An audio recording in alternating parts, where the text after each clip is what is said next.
their lifetime. She had one older sister, Linda, and two brothers, Denny and Eddie. I can remember her telling me stories about her childhood with her siblings. On one time, they were stationed in Goose Bay, Labrador, in Canada. At this time of her life, my mother was a very small child. She said that the snow would be above their house in the winters, yet her and her siblings would be in their shorts and t-shirts, making tunnels through the snow. She said that inside the tunnels it was a lot warmer than you would imagine. I believe she had a very fulfilling, happy childhood. In Lisa's teen years, her father, my grandfather, retired from the military and moved the family back to their hometown in Missouri. Here, my mother spent many great years with her family and friends growing up. She graduated from high school in the spring of '78. She then moved to Kansas City, where she was employed by the Federal Reserve. While in her early 20s, she was visiting home and went to a Halloween party. It was at this Halloween party where she met my father, Toby. He was a pirate and she was an Indian. Shortly after meeting, she moved back to her hometown to be with her newly beloved. My mother was a character.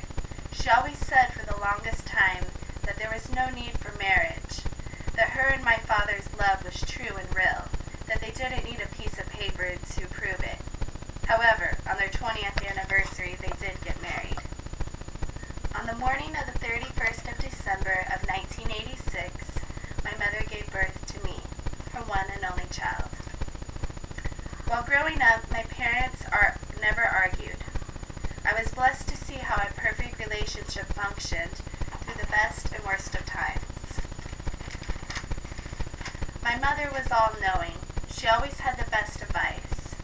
My family, my friends, all dearly cared for her. Sometimes I wondered if my friends liked her even more than me. She was fun and smart. She was a mother to more than just me. She took in many of my friends over the years and gave them shelter and food. She treated them as her own kids. For anyone who ever knew her, they knew she was someone that they could talk to. You could call her in the middle of the night, and she'd listen and give you her advice. Sometimes you wouldn't like her advice, but it was always righteous. She always said to follow your heart. Make choices that are led by your heart, not by greed and money.